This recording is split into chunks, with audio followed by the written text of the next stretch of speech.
Perhaps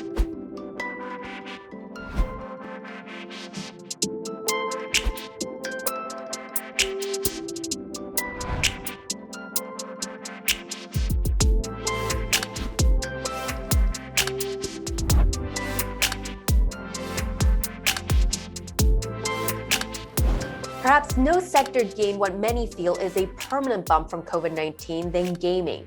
According to research firm IDC, the pandemic propelled the industry to the point where it made more money than movies and North American sports combined. For investors, this presents a common conundrum. Do you throw your dollars at giants like EA and Activision Blizzard, or has that ship sailed? Vancouver-based Leaf Mobile offers another way to play the space. The company was formed around the free-to-play model, which you're probably already aware of since your kids spent half the pandemic playing Fortnite. So what does this burgeoning sector offer investors? Cantech Letter talks to Leaf Mobile CEO, Darcy Taylor. Darcy, thanks so much for joining us today. Thank you for allowing me to come on. So Darcy, let's just kind of dig into your company a little bit. What inspired the creation of Leaf Mobile? Yeah, well, the creation of the foundation of Leaf Mobile came from myself and my co-founder, Mike Edwards. And I would say it was a convergence of opportunity and passions. Both of us have a passion for building tech companies that either disrupt, innovate, or change the framework of how business in the specific segment we enter operate. But also we had a longstanding passion not only for mobile games, but also for the convergence of mobile games and the entertainment and IP area. And that was driven from our backgrounds, myself with IMG and Endeavor, working with major IPs and bringing their brands into the mobile space, and my colleague Mike's background with Creative Labs and Creative Artists Agency doing a similar facet. So that convergence of passion and convergence of business opportunity led us to mobile. And mobile, we saw, was just eating the world. And then if you look at gaming was eating mobile. And it was highlighted by the fact that 50% of the world now have a smartphone in their pocket or a supercomputer, and it's only increasing with the rollout of 5G, and mobile games now account for more revenue on iOS than any other categories combined. So that mixture has led us to founding Leaf in 2008 and having a tremendous success to date. Well, and the free-to-play model, it came about in the late 1990s, early 2000s with kids games such as RuneScape and Neopets, and it's evolved to the point where top games are using this model. Do you think that this model is here to stay? Yeah, absolutely. I mean, this is the model right now. What it does for the industry or for people who are interested in mobile games, it just reduces the barrier of entry. There's no upfront investment for people to enter or start to enjoy these games without paying. And then it also allows for monetization opportunities for us that develop the games that either improve the gameplay of the user or the game player, or allow them to customize elements. So if you look at it now, you're starting to see this sort of free-to-play model even crossing over into the console and PC world with a similar success. And how are you thinking about the mix between in-house developed games versus partner developed games on the IdleKit network platform? Yeah, I mean, we look at a balanced approach, obviously driven from capacity and our ability to scale. Right now, we started, I'll say this year, more weighted to our in-house development. But as we've brought on roughly 9 IdleKit partners, and they are starting to develop out on the platform, we're seeing more of a balanced approach. So we usually look at it for having a mix that allows us to continue to scale, but yet deliver a very strong product. Okay, now let's take a look at Leaf Mobile's library. You seem to be really big on kind of established entertainment brands. You have games based on Archer, the Trailer Park Boys, It's Always Sunny in Philadelphia, and an upcoming game based on RuPaul's Drag Race. What's the rationale behind this? Yeah, we're big believers in IP, and when we refer to IP, I think you highlighted some good examples. We think it creates white space. It allows us to engage or monetize an existing audience that's there. Usually, we look at IP that have strong, loyal fan bases, but might be underserved. I think RuPaul is a perfect example of this. Right now, the LGBTQ space doesn't have, I would argue, a viable penetration into free to play. And we believe that with our entrance with RuPaul, we are not only going to create the category, but also are building off of an Emmy award-winning show with RuPaul's Drag Race, and probably the most recognizable icon in the space. So that mix allows us to lower our cost of acquisition for consumers, but it also allows us to tap into immensely loyal fan bases that don't have games that they might be interested in at this moment. Okay, and in the past, mobile game success has largely been viewed as hit-driven. Do you feel this is an accurate assessment, and how does this fit in with Leaf Mobile's strategy? Yeah, I think that was the fact further on. I mean, you still see these breakaway hits, but we like to say that we're in the mobile game business, and a business usually isn't built off of a single game that can sustain. So we look at it in a way of building a portfolio of games that provide, I'll say, predictability or long life cycle revenue for the company, and it's not just one single game that's driving.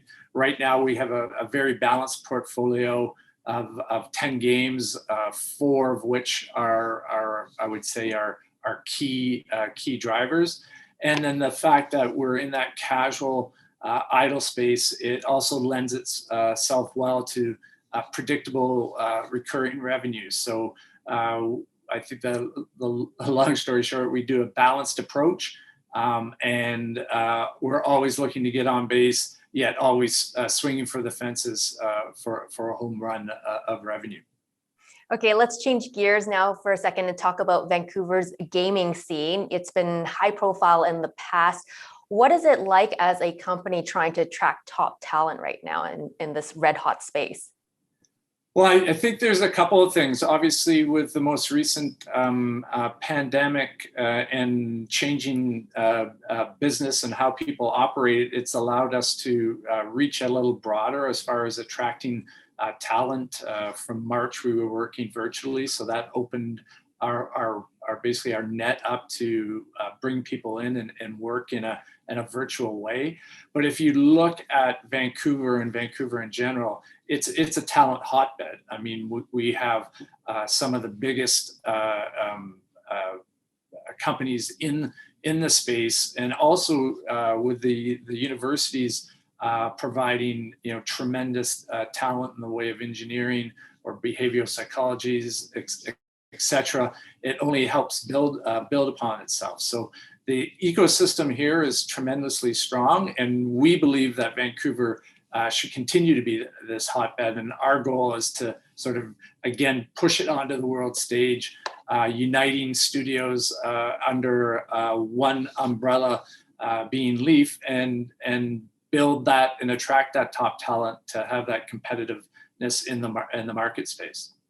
Okay, and you've already made 2 acquisitions. You've recently signed an LOI or letter of intent to acquire Canadian mobile specialist Truly Social Games.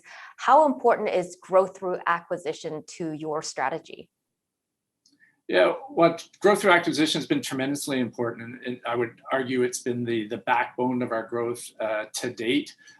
We've acquired, as you stated, three companies so far. It is one of our key pillars of our growth strategy outside of organic growth, which is coming from our games publishing and IP-driven franchises, as well as our distributed growth being our idle kit licensing and participating on the game economics upside with our partners. So we like to think of it as each one of them sort of being a piece of the puzzle and having a holistic approach, but it will continue to be an important pillar for us going forward. And is it competitive to find these accretive acquisitions in your space right now?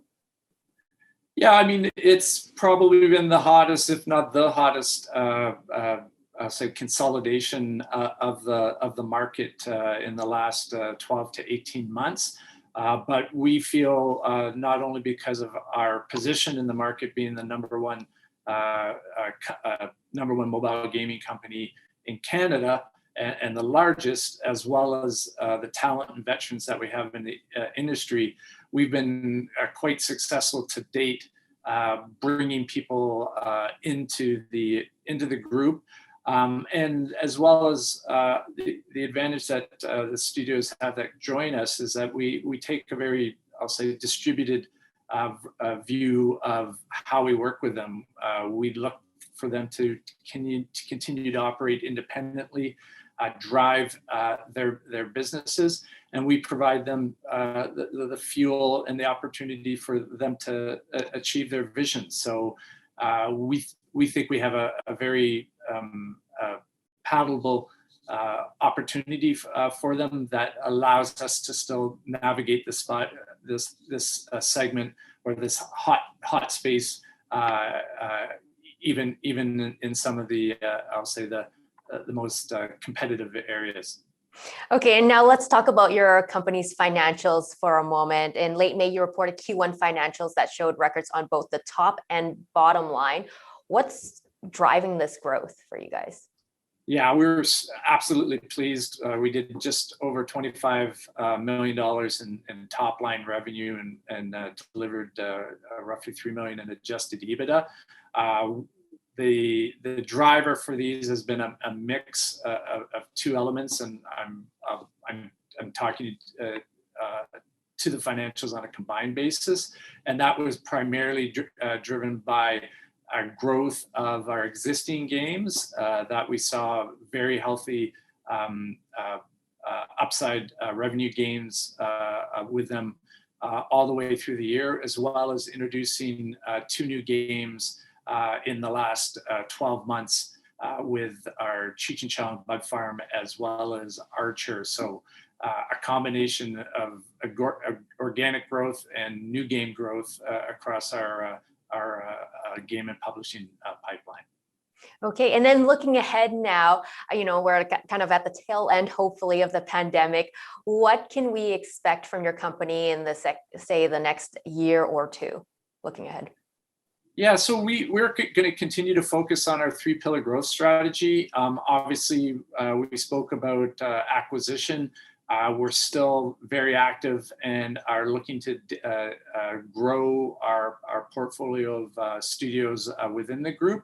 And then additionally, the mix between our distributed growth with Idle Kit and our organic growth with the in-house games will start to balance out. So the long and the short of it is that we like to keep a balanced approach to make sure that all the pieces are working together. And then with new games such as RuPaul coming out in the fall, as well as some other IP to be named, we're very excited about some of our new marquee games. We think they are going to be a tremendous catalyst for the company.